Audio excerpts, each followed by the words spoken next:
Howdy guys, how's it going? So today I'm going to be showing y'all how to make these DIY fire starter pucks. Now in the past I just used to use cotton balls dipped in paraffin wax, just melting down an old candle or going and buying like the Gulf wax cubes. And then I started using cotton makeup pads, but now I've started adding the fuel element to them, and they work a whole lot better. They burn longer, hotter, and they're just much more reliable and easier to use overall. So y'all seen these in my truck camping video. It's the first time that I've showed them on this channel, I do believe. But we'll use them a lot more in upcoming videos. I've already got a big bag of them, but I'm going to finish off the bag of makeup pads that I have and bring you guys along for the ride. Now, because we're adding the fuel element to this fire starter, you're going to want to make sure you do it in an open outdoor area. I would not attempt to do this inside, even if you have ventilation, like unless you have just like a really large workshop where you're already got it set up to work with fumes.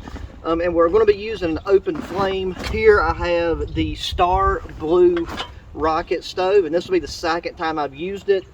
This is really the only thing I've done with it so far, but I'm actually wanting to take and see if I can rig this thing up to heat my underground bushcraft shelter once we get that project back up and going, which will have to wait probably till right at the end of hunting season. But this thing right here is something that will, this thing will outlive 5 generations. It is nothing but a big old solid piece of metal, and it's a very simple design, which I'm always a fan of something that is simple and that works. So it's got these 2 legs on the bottom.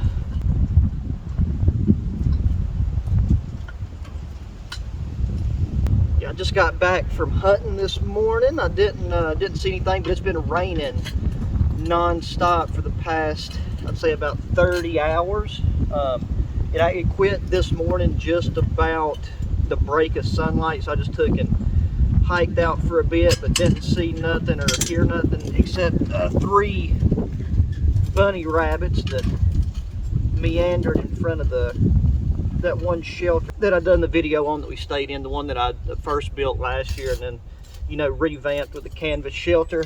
But there was just a little bit of sand left from a project that we done like 3 years ago here in my backyard, so I just thought it makes a really nice base for them legs to dig into. So this is stable, because when you're working with flammable materials, you want to be as careful as you can.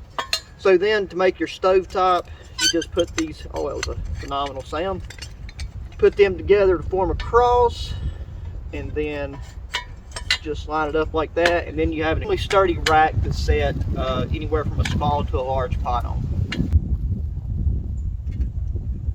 Okay, so we got a metal bowl that has managed to collect some rainwater. That I got the pair of needle nose pliers that we'll be using to dip these into our concoction once everything's done.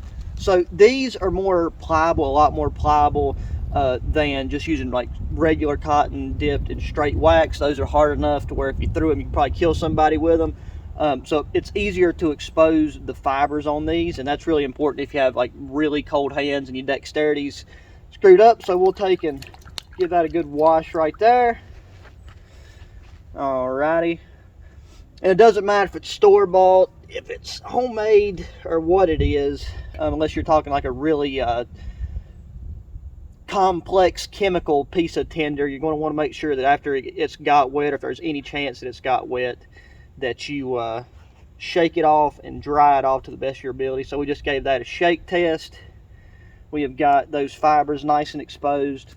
And since we're using this for the stove, I'm just going to take and touch it with a lighter so that you can see how quick it sparks up. Where we have all that nice and fibrous material, you could take and use a ferro rod. The only problem is where I'm on sand and I don't have nothing I could lay this on right now. As soon as you put it on the sand and try to strike it, it'll get all gunked up. So that would be the only negative. So there you go, just a second of flame, and the sun's probably going to screw with that a bit, but lights right up. You can get that in the bottom of this, and it's one of those things where we have all the time in the world once it's in there, because that burns for a good bit.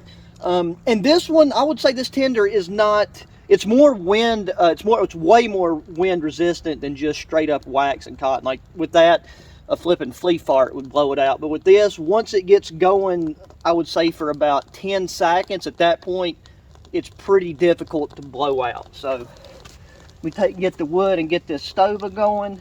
The beauty of using something like this is it gives you the ability to skip a lot of steps in the kindling process and just go right into using larger wood.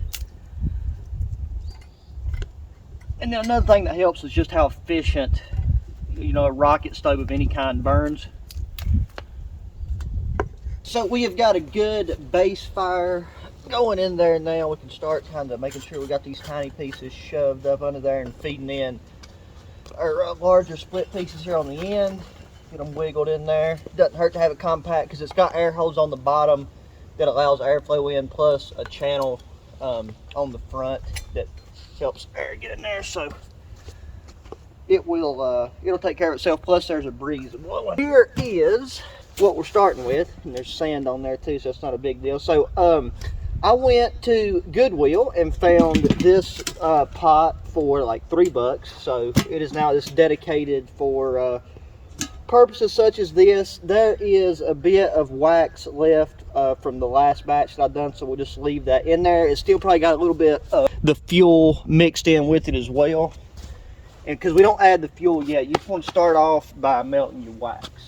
Then this was a candle that was at the Goodwill, and it was 25 cents. So with what's in here, and then this, it is way more than enough for the batch that we're making, because we're not making a huge batch to already have all of that. Okay, I added just a few more pieces of wood, so now we'll make sure everything's tamped down and even. So this pot is on the larger end for this, but since we have a nice level spot, once those few sticks burn down, we'll be good to go. So we'll set that candle in there, put our lid on, and I'll get back to y'all whenever it's time for the next step, whenever that starts to get melted down. You ain't got to worry about it getting, you know, fully liquefied, you know, down to a boiling point, but we want to be, you know, right around there.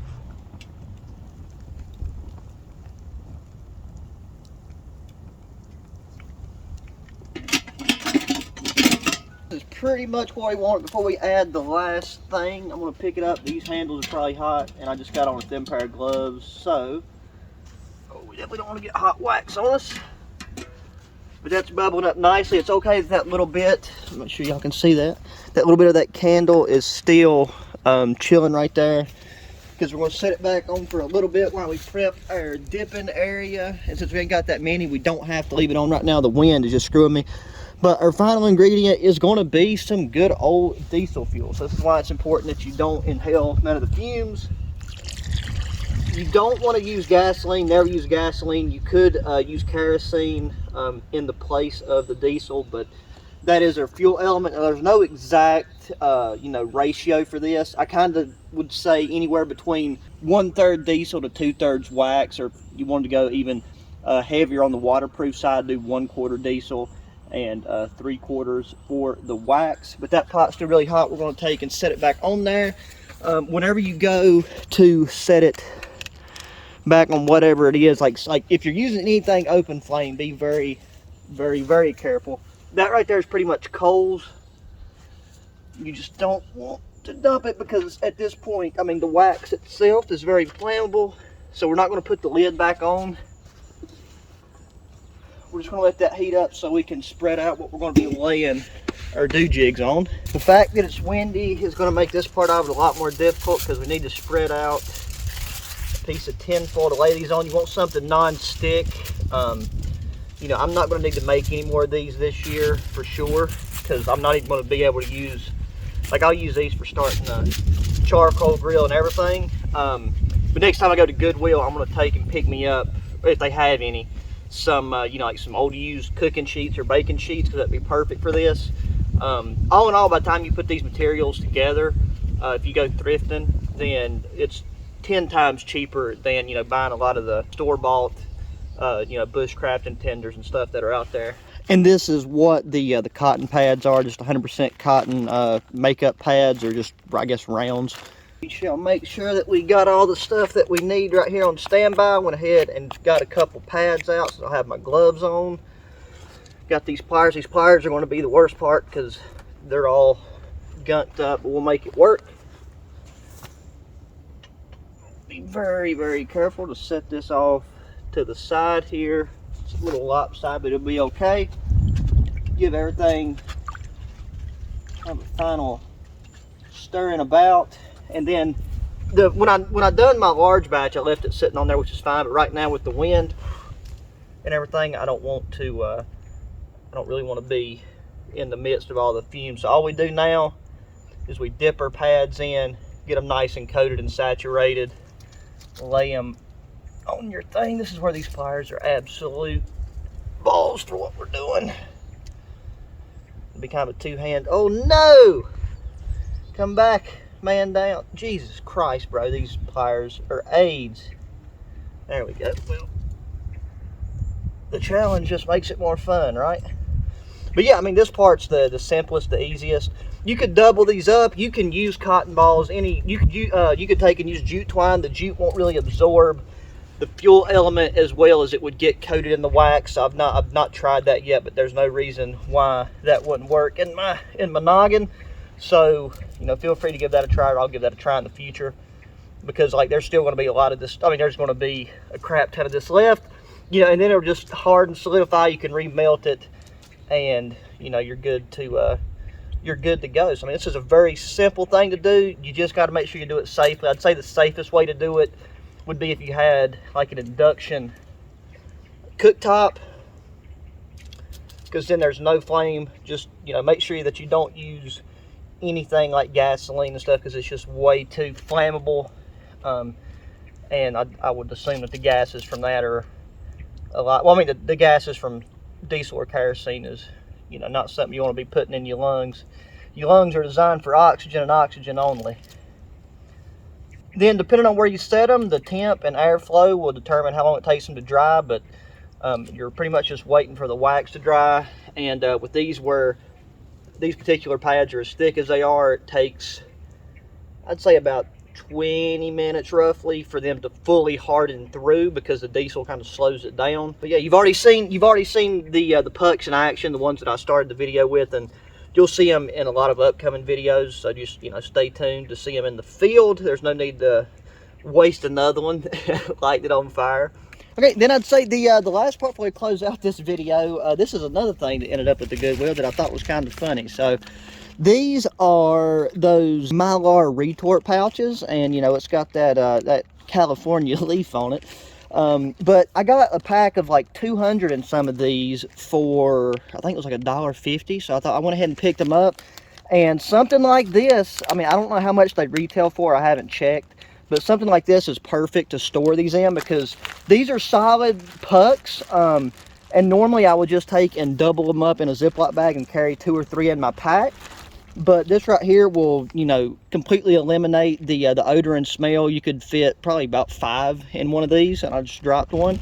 So I am going to take and put the ones I've already made, and then these, after they dry, into these pouches, and then they're just ready to go. I don't think, you know, I don't really care for the fact that it's got the leaf on it. You know, it is nice that it's pink, because that's a very bright color, so if you drop it, you know where it is. And these are resealable. So that's just something I never personally thought about doing, but I seen these and then it immediately popped in my head, because, you know, I was buying that pot the same day, like that, you know, that metal pot the same day. So there you go. Anyways, guys, that's going to do it for this one. You can probably see my donkey Pedro in the background, just chilling, looking all types of sexy. I hope you enjoyed this one. This is a bit different than, you know, my normal out videos that you've seen so far. But like right now, it's rifle season, so I'm hunting. I don't know if I'll be able to kind of fit in an actual camping trip till after hunting season. Well, I mean, I am going to do an overnight camping trip to a hunting spot that I'm going to, so that is something that'll be going down in the next 2 weeks. But as far as a full-on bushcraft video, yeah, that's about 2 weeks out. So I just didn't want too much time to go by before, you know, we got to see each other's beautiful faces. Give this a go. Let me know how you like it if you try it for yourself, because it's a very solid Tinder source. But I'm gonna dip these last ones and get everything put away. So make sure you take and hit that thumbs up button. I just threw a piece of plastic in there. Hit the subscribe button if you haven't already. Share the channels with your friends, family, and other outdoor enthusiasts. Hit me up in that comment section with thoughts, opinions, and suggestions. Check the links in the description of my other channels, especially if you're into gaming. along with the gear that I've used, including that stove. If you like that fleece jacket I had on, that is the bearskin fleece jacket, and that thing is insanely warm. I had to take it off because just moving around this small area, I was starting to get a little moist. And aside from that, that's pretty much all the gear we used. Everything else is just thrift store finds, so I can't really point you in that direction, you know. So, till the next one, guys. Adios.